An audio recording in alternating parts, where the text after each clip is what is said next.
Assalamualaikum warahmatullahi wabarakatuh. Kembali lagi di channel Berita Mistis. Untuk kisah kali ini masih dari kisah yang ditulis oleh Restu Wiraatmaja. Dan untuk kisah yang akan saya bawakan kali ini yaitu sebuah kisah yang berjudul Santet Lowo Ireng. Dan sebelum kita lanjut ke ceritanya, tekan dulu tombol like video ini dan jangan lupa tekan juga tombol subscribe channel ini dan nyalakan juga lonceng notifikasinya agar tidak ketinggalan cerita-cerita lainnya dari channel ini. Dan buat teman-teman yang pengen membaca langsung ceritanya, nanti silahkan saja kunjungi linknya yang nanti akan saya sertakan di kolom deskripsi. Dan seperti apa untuk kisah kali ini, langsung saja kita masuk ke ceritanya.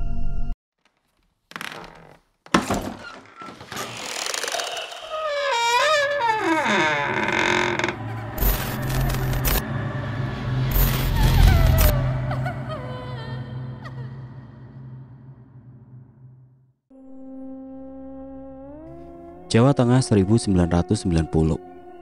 Mbak Ayu, aku boleh nanya nggak? Tanya seorang wanita muda nan cantik. Wanita itu bernama Larasati.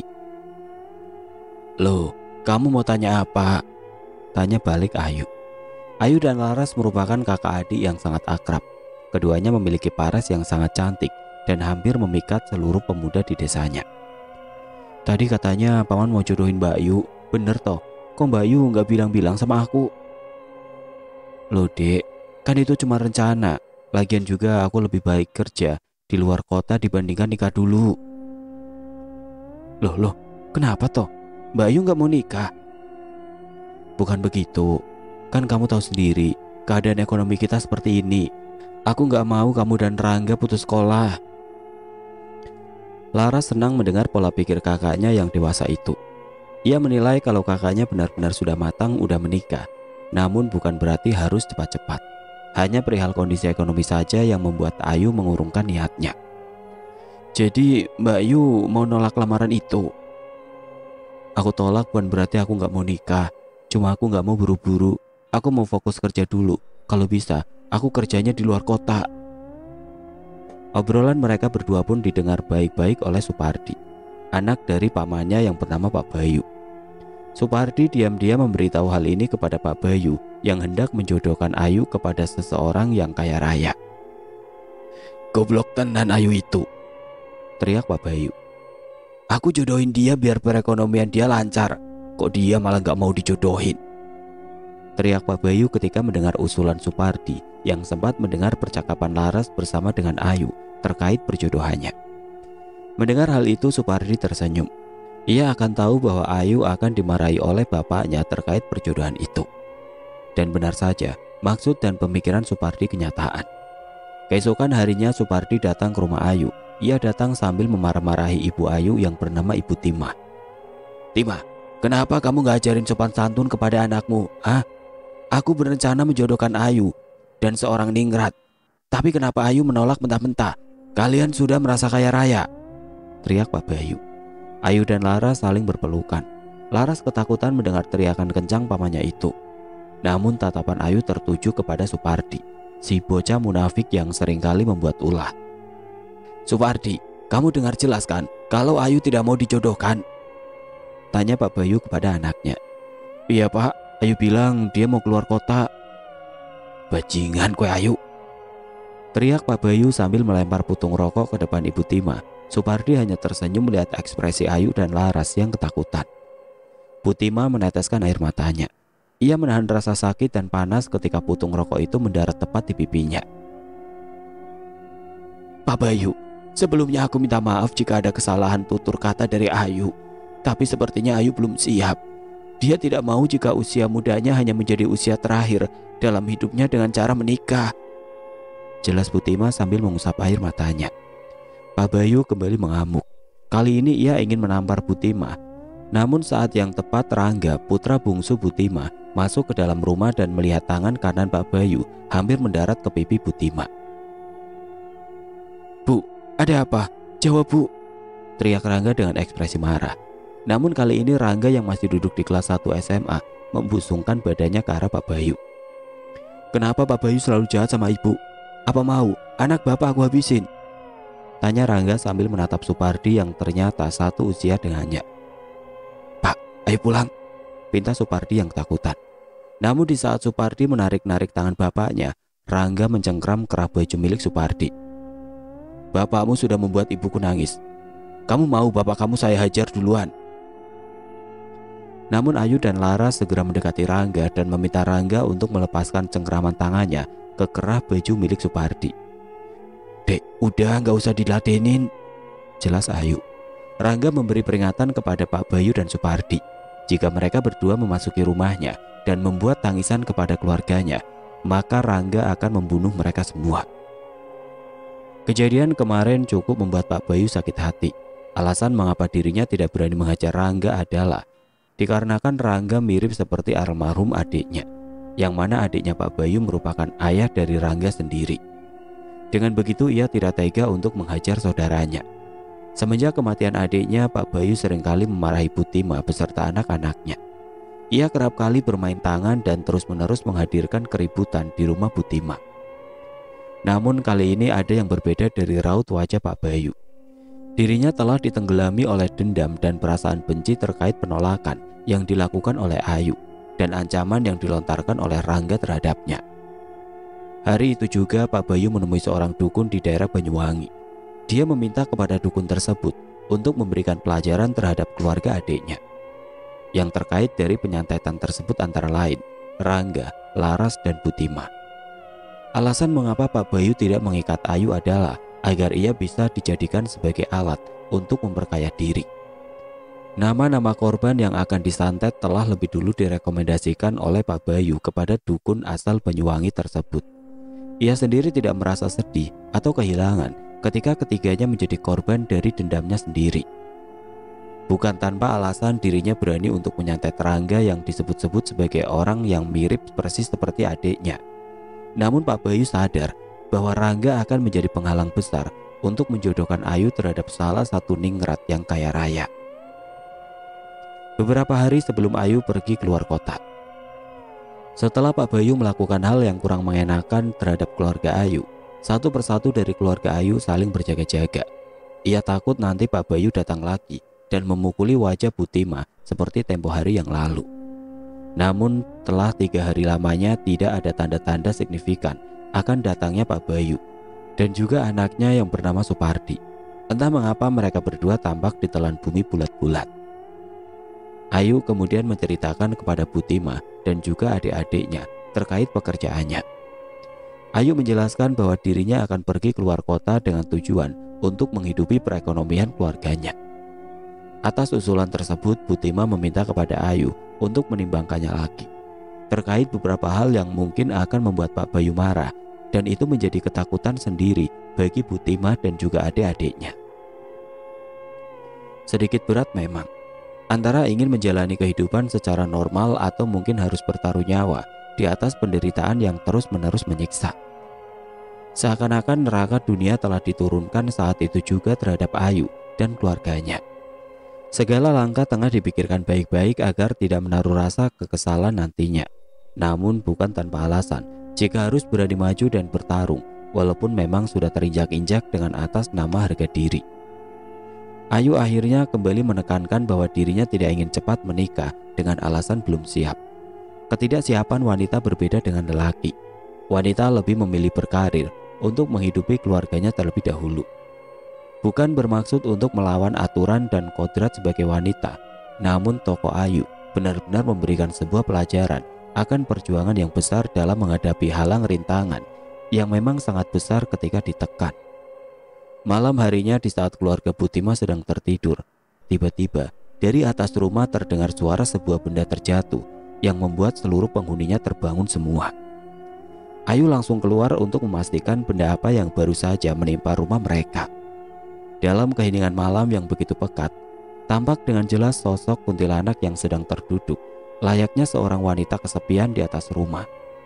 Kuntilanak itu tidak menampakkan wajahnya. Seluruh wajahnya tertutup rambut yang mengitari tiap sudut wajahnya. Busana putihnya tercoreng dengan tanah kuburan yang baru basah. "Astagfirullah," ucap Ayu dengan mimik ketakutan. Dan di saat yang bersamaan, hembusan angin besar membawa sosok itu terbang ke arah sebuah pohon randu yang kerap kali menjadi sarang bagi setiap demit yang menepatinya. Ayu masih terpaku di depan rumah. Kedua kakinya tidak bisa berhenti untuk gemetar. Tangannya tampak tremor dan terus-menerus bergetar. La haula wala quwata illa billah, ucap Ayu dengan lirih. Ia pun kemudian mendapati adik-adiknya yang keluar secara bersamaan sambil menanyakan apa yang baru saja terjadi. Mbak Ayu? Mbak, kok diem aja? Tanya juga Rangga. Ayu yang langsung memeluk kedua adiknya dan menangis terseduh-seduh seperti ada beban yang tidak bisa diceritakan kepada kedua adik-adiknya. Mbak kenapa? Tanya Laras. Pak Bayu nyerang Mbak, tanya Rangga. Ayu menggeleng-gelengkan kepalanya. Terus apa Mbak? Mbak barusan lihat kuntilanak di atas rumah kita. Kuntilanak? Malam itu menjadi malam menakutkan bagi Ayu dan juga keluarganya. Bagaimana bisa dirinya melihat dengan jelas sosok kuntilanak sedang terduduk anggun dengan aura yang mengerikan. Bu, aku besok mau berangkat ke Jakarta. Sepertinya saatnya sudah tiba untuk merantau, ucap Ayu sambil merapikan rambut panjangnya. Bu Tima yang sedang beberes rumah langsung terkejut mendengar ucapan Ayu. Loh, kamu seriusan mau berangkat? Tanya Bu Tima. Ayu berpindah posisi duduknya untuk menghadap ke arah ibunya. Tampak dengan jelas urat-urat tangan ibunya yang bekerja keras menghidupi ketiga anaknya seorang diri. Bu, Ayu udah gede, masa iya aku gak boleh merantau? Lagian juga kan ini buat kemajuan ekonomi kita, ucap Ayu sambil meyakinkan ibunya. Bu Tima tampak tidak percaya dengan keputusan yang telah diputuskan oleh Ayu. Sebagai anak pertama, Ayu memang menimbang segala keputusannya dengan tepat dan cermat. Jangan sampai tujuannya merantau hanya untuk lari dari permasalahan Pak Bayu yang ingin menjodohkannya terhadap lelaki yang konon berketurunan ningrat dan kaya raya. Tapi kamu balik lagi ke sini kan, Duk? Tanya Bu Tima. Pasti dong, Bu. Kampung halaman adalah tujuan utama. Merantau hanyalah sebagai pijakan sementara. Bu Tima yang tampak khawatir kini merasa lebih tenang. Sudah saatnya anak pertamanya untuk melebarkan perjuangannya demi keluarga. Semenjak kematian suami Bu Tima, anak-anak Bu Tima menjadi anak-anak yang mandiri dan bekerja keras. Tidak sedikit dari mereka untuk mencari uang tambahan agar bisa makan dan minum sehari-hari dan menutupi kebutuhan keluarga yang kian membengkak di gerus waktu. Siang hari yang panas, ada beberapa warga yang dikabarkan terkena serangan aneh di rumahnya. Warga menyebutnya sebagai telu Jawa. Telu ini merupakan telu tingkat tinggi yang mampu membunuh satu orang dalam hitungan hari atau bahkan dalam hitungan jam. Yang menjadi titik parahnya adalah telu ini menyerang organ dalam, bahkan tidak sedikit mengendalikan tubuhnya untuk melakukan hal-hal yang membahayakan. Satu orang bayi juga dikabarkan meninggal setelah tersiram air panas ketika ibunya menumpahkan air panas yang sangat mendidih tepat di atas kepala bayi itu. Para warga menyebut ibunya sebagai dalang dari kematian. Namun ibu dari bayi tersebut tidak sadar jika dirinya sedang menyirami tubuh anaknya yang masih bayi itu. Teror demi teror tiap warga dirasakan satu persatu. Sepertinya ada satu permasalahan yang mengaitkan banyak orang hingga terjatuhnya banyak korban. Hal ini disampaikan langsung oleh seorang kuncan terhadap beberapa warga. Di saat teror demi teror menghantui seluruh warga, Ayu memilih untuk segera pergi merantau. Itu bukan karena kepentingan pribadi yang diinginkan oleh Ayu sendiri, melainkan karena sesuatu hal yang harus dicegah. Ayu sudah merasakan kemalangan yang akan terjadi di desanya. Tiap bayi banyak yang mati, banyak orang yang meninggal karena kecelakaan. Teriakan dan tangisan menjadi sebuah santapan pendengarannya setiap hari. Ayu tahu jika hal ini ada kaitannya dengan Pak Bayu dan juga Supardi. Pasalnya, tidak ada tanda-tanda keberadaan Pak Bayu. Seluruh barang-barang sudah Ayu bereskan. Kini saatnya dia bersiap-siap untuk pergi meninggalkan tempat kelahirannya dan berlanjut ke ibu kota. Tampak Ibu Tima sedang menyiapkan sarapan di meja makan. Rangga dan juga Laras masih berada di kamar. Ayu ingat, ini adalah hari Minggu, hari libur bagi Rangga dan Laras. Keduanya mungkin akan tahu momen perpisahan antara dirinya dan juga keluarga. Seretan tas besar tampak membuat suara nyaring dan terdengar langsung oleh Bu Tima. Kamu mau berangkat sekarang, Duk? Tanya Bu Tima. Ayu langsung memeluk ibunya dengan perasaan haru. Ia tahu bahwa keputusannya sangat berat. Namun jika Ayu masih di desa, Bisa-bisa keluarganya akan menjadi amukan dari teror mengerikan tersebut. Bu, teror yang terjadi hari-hari ini ada kaitannya dengan Ayu. Ayu takut jika ibu, Rangga dan Laras jadi korban keganasan serangan teror itu. Loh, kamu kata siapa? Tanya Butima. Beberapa hari yang lalu saat Ayu melihat kuntilanak, Ayu merasakan kalau kuntilanak itu juga kiriman. Berarti rumah kita sudah ditargetkan untuk diteror selanjutnya. Butima tampak tegang mendengar penjelasan Ayu. Ia tahu betul anak sulungnya ini jika menjelaskan sesuatu sangat detail dan padat. Butima akhirnya masuk ke dalam kamar sejenak. Ia mengambil sebuah tas kecil berisi uangnya yang selama ini ia kumpulkan. Rangga dan Laras juga ikut keluar untuk melepas rindu untuk terakhir kalinya. Rangga, Laras, sini dek, ucap Ayu dengan perasaan haru. Rangga dan Laras langsung memeluk Ayu dengan kasih sayang. Mbak jangan lama-lama ya di ibu kota. Ibu kota itu keras, jahat, kejam. Mbak harus hati-hati, ucap Laras. Ayu tersenyum. Rangga menambahkan sedikit pesan untuk kakaknya lagi. Mbak hati-hati ya, jangan lupa sholat. Rangga bakal jaga ibu dan Mbak Laras. Iya, Mbak bakal hati-hati kok. Kalian berdua jaga ibu ya. Mbak Ayu sangat sayang kalian. Tiba-tiba Ibu Tima datang sambil meneteskan air mata dan menyodorkan tas kecil. Nduk, ini uang yang ibu tabung. Jumlahnya tidak seberapa, tapi setidaknya bisa membuat kamu hidup 2 bulan di ibu kota. Ibu pesan sama kamu untuk tidak tinggalkan sholat. Yang penting kamu harus sehat selalu, ucap Ibu Tima. Ayu langsung memeluk ibunya dan menangis tepat di pundak Butima. Bu, maafin Ayu ya. Ayu harus keluar kota biar derajat kita terangkat, jelas Ayu. Ibu Tima mengangguk paham. Hari itu adalah hari terakhir Ayu berada di desa. Namun, Ibu Tima sengaja menyembunyikan informasi ini. Ibu Tima secara sembunyi-sembunyi mengantarkan Ayu hingga ke pangkalan ojek depan desa. Hal ini dilakukan agar Pak Bayu dan Supardi tidak menghalangi langkah Ayu. Singkat cerita, setelah Ayu pergi ke Jakarta, beberapa hari kemudian Pak Bayu dan Supardi mendatangi rumah Butima. Tujuannya sudah jelas. Dia menginginkan Ayu menikahi seorang laki-laki berdarah ningrat dengan harta kekayaan yang banyak. Sesampainya di rumah Butima, 2 orang tersebut hanya bisa melongo dan terdiam. Mereka berdua tidak menemukan orang yang dimaksud. Ayu di mana? Tanya Pak Bayu dengan nada yang kencang. Butima hanya terdiam. Laras menahan Rangga yang sudah tampak emosi dengan nada berbicara tinggi. Ayu di mana? Teriak Pak Bayu di depan wajah Butima hingga membuat Butima menutup telinga sembari menampakkan ekspresi wajah yang penuh ketakutan. Rangga tidak bisa menahan diri. Ia melepaskan kedua tangan Laras dan langsung menghajar wajah Pak Bayu. Bajingan! Rangga, jangan nak, ucap Butima sambil menahan kedua tangan Rangga. Pak Bayu yang terkejut dengan bogeman mentah Rangga hanya bisa tersenyum dan tertawa seperti orang kesurupan. Hari ini bakal menjadi hari terakhir. Semua orang yang ada di sini tahu apa yang akan terjadi, ucap Pak Bayu sambil tertawa kegirangan.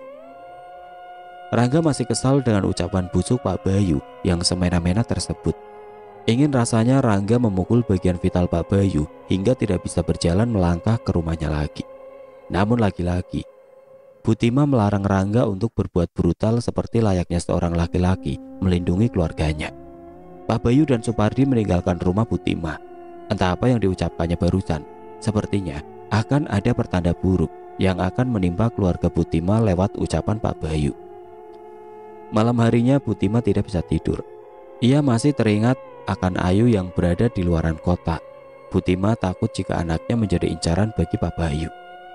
Bisa dibilang, dengan ucapan yang diucapkan Pak Bayu tadi, ada kaitannya dengan kejadian beberapa hari yang lalu saat para warga mendapatkan teror mengerikan. Teror di mana wajah bayi berubah menjadi hitam, ternak mati secara bergelimpangan, banyak orang yang meninggal dunia karena kecelakaan lalu lintas. Apakah karena penolakan Ayu yang menyebabkan bencana bagi warga sekitar? Butima masih tidak percaya akan pikirannya sendiri. Untuk menenangkan pikirannya, Butima akhirnya pergi ke kamar mandi untuk mengambil air wudhu. Namun di saat dirinya tengah masuk ke kamar mandi, tiba-tiba ada suara seram dari mulut wanita yang tidak pernah ia kenal.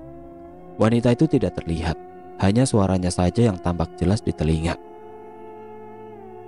"Butima, jangan buat masalah, keluargamu akan mati semua."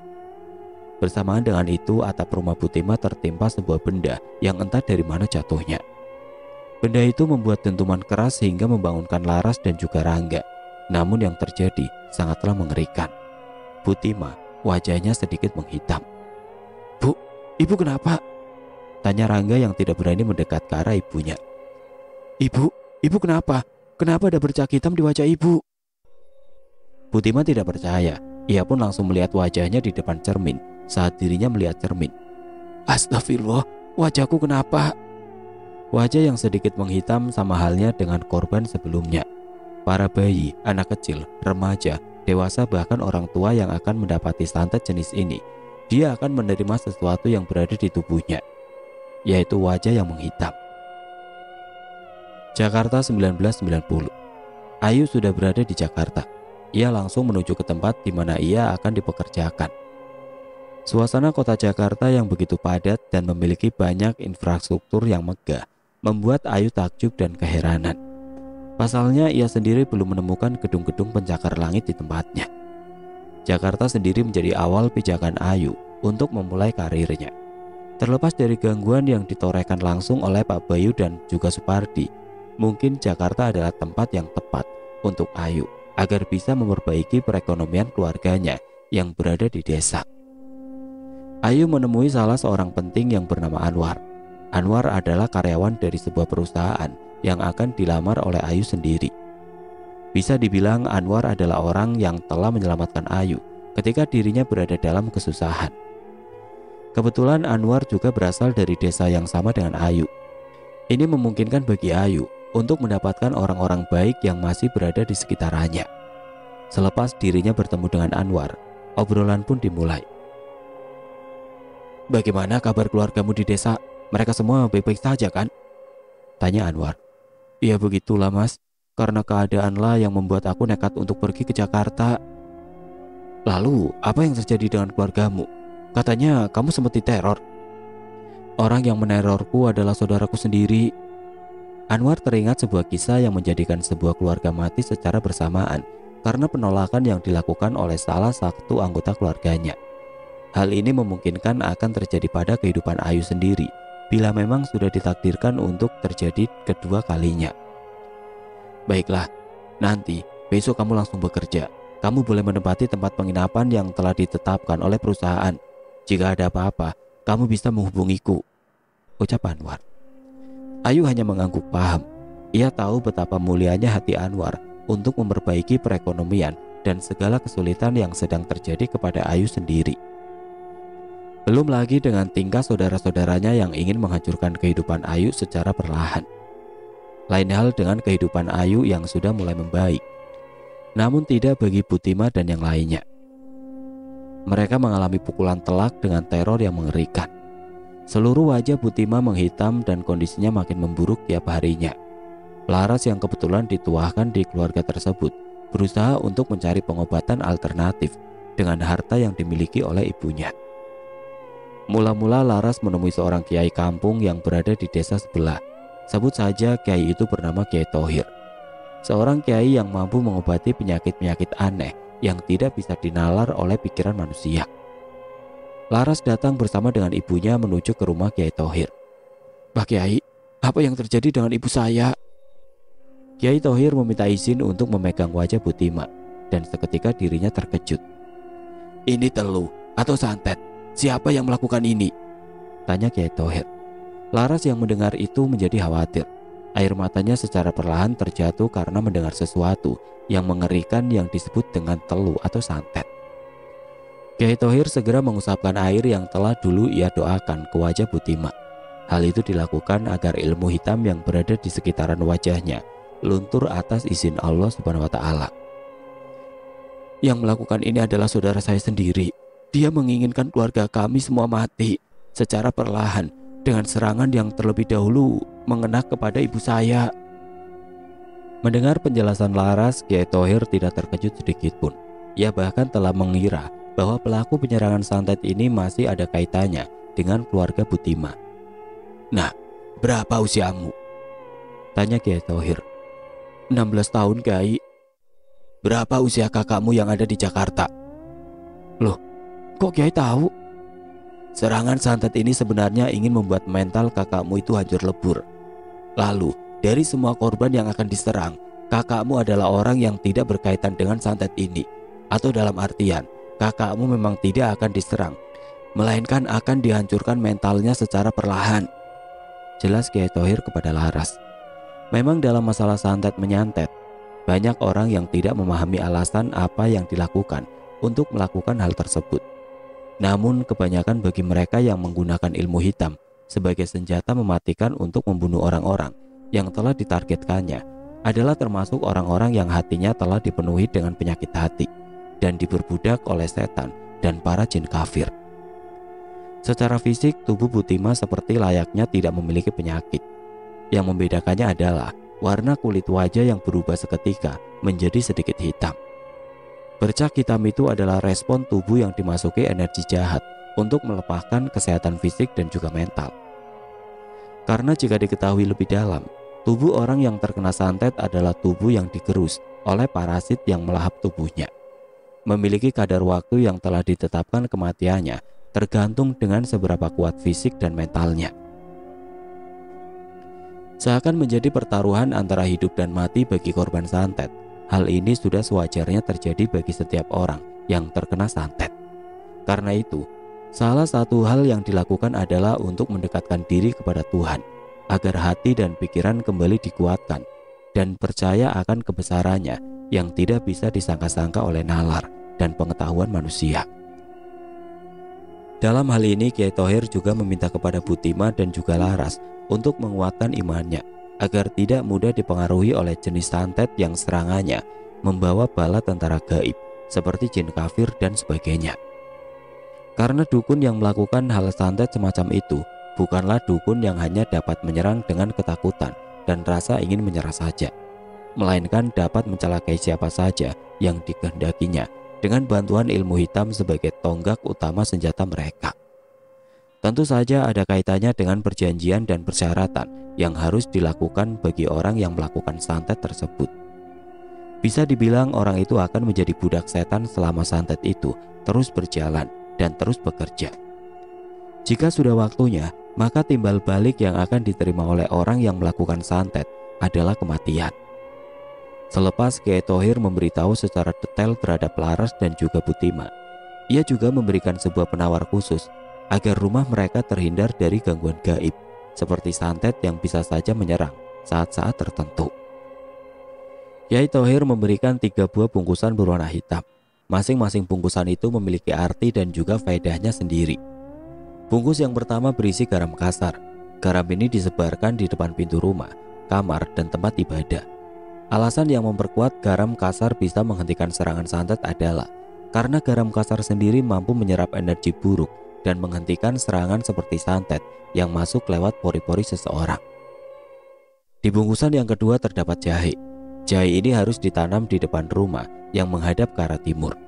Tujuannya adalah agar serangan yang berada di luaran rumah dapat terbendung dan dapat dihilangkan sebelum memasuki rumah. Terakhir adalah potongan bambu kuning. Tidak lain dan tidak bukan jika bambu kuning digunakan sebagai pasak yang ampuh terkait menyerap energi jahat yang samar dan tidak diketahui auranya. Aura dan energi yang menyerang sebuah rumah bisa ditangkal menggunakan bambu kuning dengan syarat harus diletakkan sesuatu dengan perintah.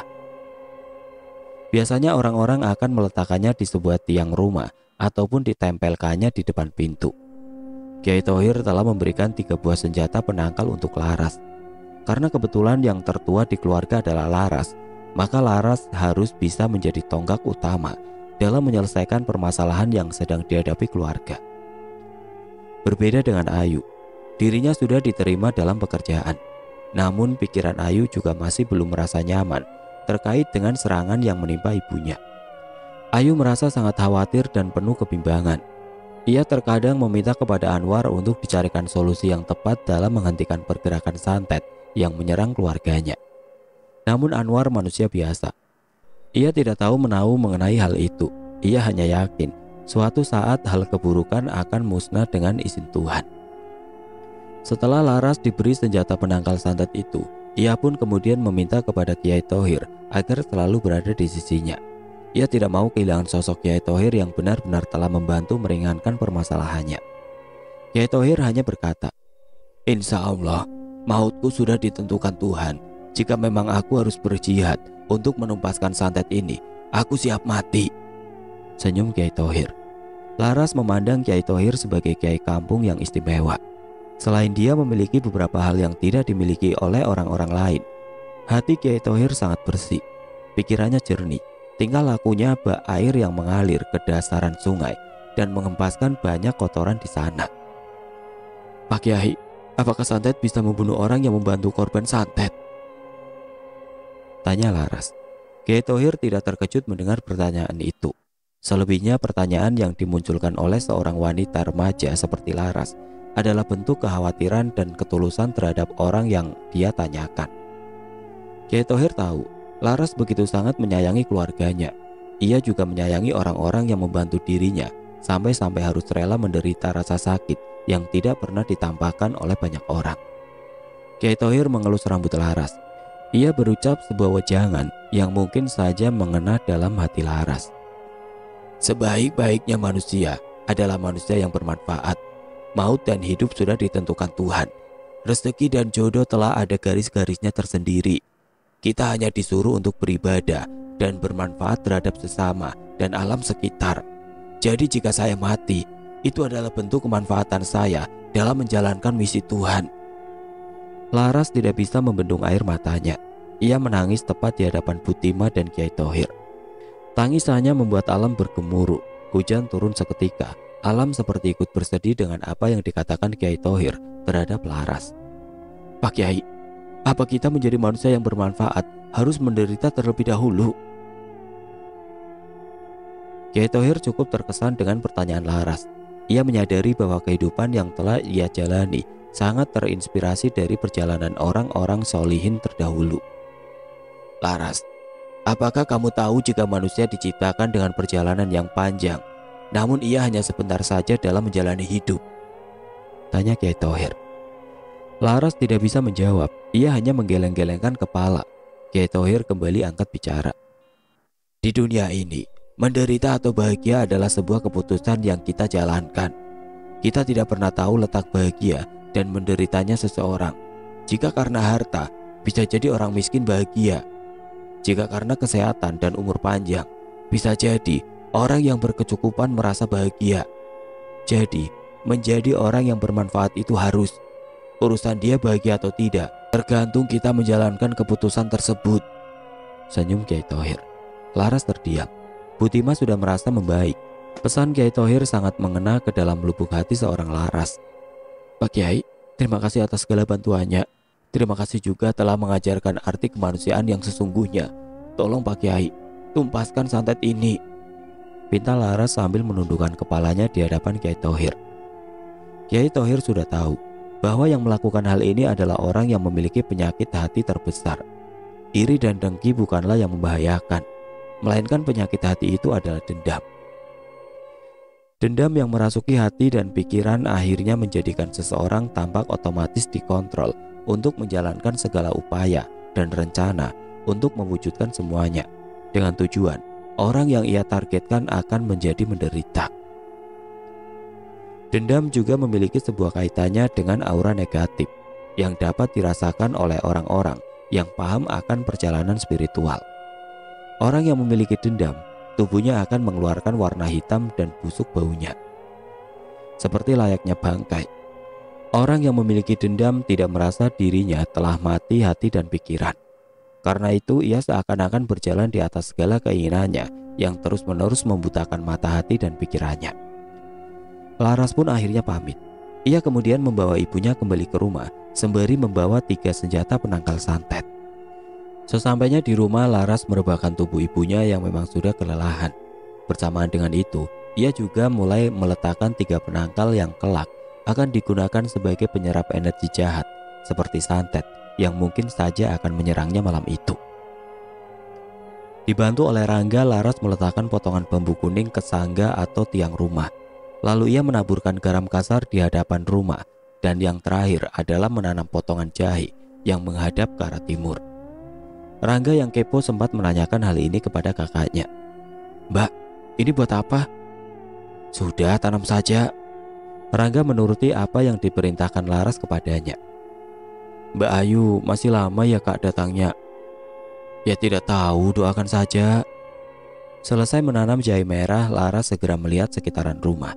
Ia makin waspada terhadap apa yang ada di sekitar rumahnya. Bisa jadi mereka yang hendak menyerang ibunya sedang mengamatinya dari sekitaran rumah. "Rangga, tadi ada orang yang datang ke rumah enggak?" "Enggak ada, Mbak." Laras masih memperhatikan orang-orang yang kadang berlalu lalang melewati rumahnya. Ia semakin menjadi waspada semenjak ibunya terkena teror dari serangan santet tersebut. "Ayo masuk." Mereka berdua pun masuk ke dalam rumah. Hari itu Laras seperti layaknya orang tua yang mengasuh anak-anaknya. Hatinya tidak tenang dan sangat was-was. Yang ia takutkan adalah serangan kedua akan makin membahayakan bagi ibu dan juga adiknya. Di malam harinya Laras masih berjaga-jaga. Ia seperti menantikan serangan-serangan yang memang sangat membahayakan itu. Sebenarnya Laras sendiri sudah mencoba untuk berprasangka baik. Namun kejahatan tidak bisa ditoleransi dengan akal sehat. Kejahatan tetaplah kejahatan. Mereka yang telah membunuh, membuat teror, menciptakan ketakutan dan menjadikan orang yang tidak bersalah sebagai pelampiasan kemarahan dan kekesalannya adalah ciri orang yang fasik dan sangat merusak tatanan kehidupan. Ini memang bukan pertama kalinya yang dirasakan oleh Laras ketika mendapati perlakuan yang kurang baik dari Pak D-nya sendiri. Akan tetapi jauh-jauh hari, Pak D memang sudah seringkali mengusik kehidupan seluruh keluarganya. Bahkan yang lebih parah adalah ketika mengatakan kepada ibunya sebagai pelacur. Betapa hancur dan marahnya Laras mendengar perkataan jahat dari Pak D-nya, yaitu Pak Bayu. Ditambah lagi anaknya yang bernama Supardi yang seringkali membuat fitnah mengenai dirinya serta keluarga lainnya. Keesokan harinya Laras dan juga Rangga hendak pergi ke pasar untuk membeli kebutuhan makanan. Ia menaiki sebuah angkutan umum yang biasa dipergunakan oleh masyarakat sekitar untuk menuju pasar tersebut. Untuk menaiki angkutan umum, mereka berdua harus berjalan keluar desa. Setelah itu mereka menunggu di depan gapura untuk menunggu angkutan khusus yang mengarah langsung ke pasar. Selang beberapa saat, angkutan tersebut datang sembari membawa beberapa penumpang yang memang sudah masuk terlebih dahulu. Laras dan juga Rangga pun masuk ke dalam angkutan tersebut. Selama dalam perjalanan, mereka berdua selalu memegangi tangan satu sama lain, seperti tidak ada keinginan agar keduanya untuk berpisah. Singkat cerita, sampailah mereka di pasar. Laras langsung mengambil makanan dan kebutuhan yang memang benar-benar diperuntukkan untuk keluarganya tersebut. Lalu setelah usai mereka mengambil makanan, barulah mereka menunggu angkutan umum lagi yang akan dijadikan sebagai transportasi utama di pasar tersebut. Akan tetapi telah 1 jam lamanya mereka menunggu, mereka tidak mendapatkan angkutan umum. Bahkan bisa dibilang, angkutan umum itu tidak lagi melewati tempat tersebut karena memang waktu melewati jalur tersebut sudah habis. Artinya, angkutan-angkutan umum tersebut akan mengganti jalur lewatnya ke tempat lain. Mau tidak mau mereka berdua pun menaiki becak. Namun sebelum menaiki becak, Rangga merasakan ada sesuatu yang tidak enak. Ia melihat becak tersebut seperti sedikit oleng ketika sedang dikayu oleh si pemiliknya. "Mang, becaknya oleng ya?" tanya Rangga kepada tukang becak itu. "Enggak kok dek, becaknya baik-baik saja," jawab Laras. "Tapi kok aku lihatnya oleng ya?" "Mungkin perasaan kamu aja dek." "Ayo naik." "Iya mbak." Selama Rangga menaiki becak tersebut, ia merasakan pantatnya seperti tersulut api yang membakar pantatnya secara perlahan. Padahal cuaca hari itu sedang mendung. Mungkin itu dikarenakan bagian yang diduduki oleh Rangga sempat terkena cahaya matahari. Rangga masih berpositif thinking. Namun ketika sudah di pertengahan perjalanan, tiba-tiba becak oleng ke arah kanan jalan. Rangga dan Laras benar-benar shock dan ketakutan karena becak kehilangan kendali. Mang, ini ada apa?" "Gak tahu mbak, becaknya oleng sendiri." "Pinggirin Mang, ada mobil ngebut di depan." Tukang becak itu berusaha untuk meminggirkan mobilnya sekuat tenaga. Rangga memperhatikan dengan jelas laju mobil yang ada di hadapannya sangat kencang. "Mang, Awas! Allahu Akbar! Mobil itu menabrak becak yang ditumpangi oleh Laras dan juga Rangga. Mereka berdua terpental ke arah pinggir jalan. Darah mengucur deras ke jalanan. Nafas yang tersedak terdengar jelas seperti suara orang yang sedang sekarat. Mbak, tolongin Rangga. Wajah Rangga sedikit hancur. Mulutnya keluar banyak sekali darah akibat tubuhnya terpental dan perutnya menghantam keras aspal jalanan. Laras pingsan di jalan dengan bagian dahinya yang telah keluar cairan berwarna merah kental itu. Sedangkan tukang becak itu, ia meninggal di tempat. Mobil itu kabur dari lokasi kejadian setelah mengetahui korbannya telah sekarat di jalanan. Orang-orang yang berada di sekitaran turut membantu mereka berdua yang masih bisa diselamatkan. Mereka yang mengira itu adalah kecelakaan biasa, namun inilah awal serangan yang disebut dengan sebutan Santet Lowo Ireng.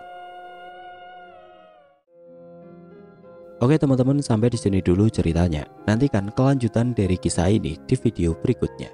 Agar tidak ketinggalan, klik tombol subscribe channel ini dan nyalakan lonceng notifikasinya. Wassalamualaikum warahmatullahi wabarakatuh.